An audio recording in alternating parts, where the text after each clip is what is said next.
Order. The question is that the motion be agreed to. I call the member for Throsby. Thank you, Deputy Speaker.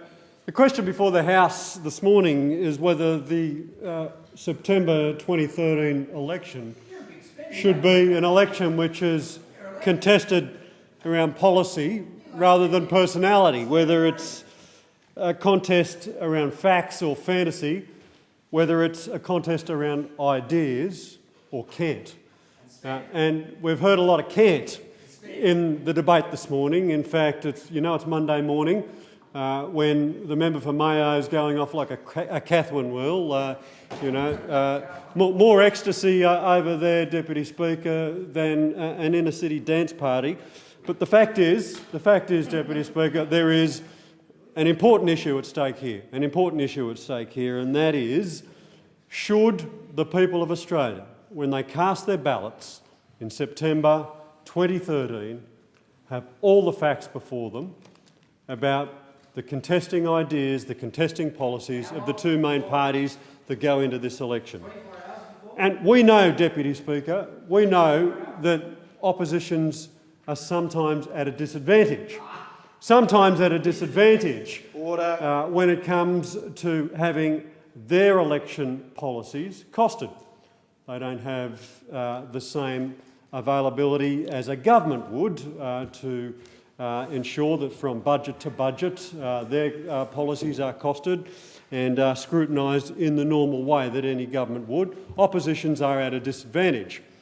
So to ensure that we have a fair contest at the election, this government has put in place the Parliamentary Budget Office. The purpose of the Parliamentary Budget Office is to ensure that opposition parties and independents and crossbenchers and minor parties have available to them expert, independent assistance in costing their policies, so that when there is an election, there is the capacity for the Australian people to look and judge the competing policy prescriptions of both parties based on independent costings.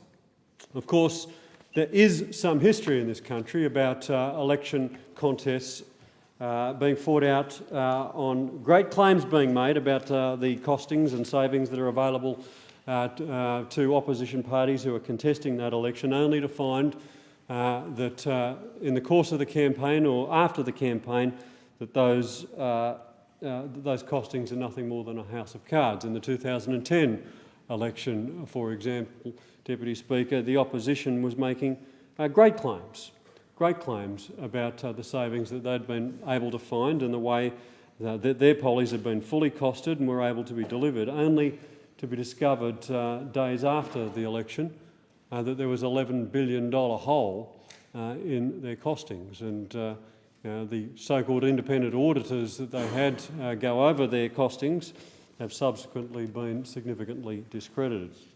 So there is a history in this country about oppositions not being forthcoming and fully frank with the electorate when it comes to having their policies fully costed. That's why we've set up the Parliamentary Budget Office, to ensure that we don't do that. Deputy Speaker, you'd think that an opposition that has made great noise over the last couple of months about the importance of transparency in costings. You've had the member for North Sydney tell the Australian people that if they are elected to office, then he'll be mandating a report on structural deficit, something that I actually welcome, Deputy Speaker. I think that would be a welcome addition to the annual reporting of our national finances. Wanting to ensure that we have structural deficit reports, but not willing to use the facilities of the Parliamentary Budget Office and to come clean with the costings that lie behind their policies. We know there's good reason for that. We know that there's a $70 billion black hole within their election costings on their own emission. And we see over the last 24 hours that one of the think tanks which is advising the Liberal parties has come up with a range of proposed savings, including cancelling the NDIS, abolishing Fair Work Australia and Safe Work Australia, cutting the general research budget by 40%, cutting the Commonwealth Housing Program, cutting foreign aid, excluding emergency aid, and abolishing all agricultural, forestry and fishery programs. These are just a range of the savings. Well, if these are the propositions that are being put by the opposition in the lead up to the budget, they should come clean They've told us that all of their policies are fully costed and ready to go. Well, come clean with the costings, Deputy Speaker.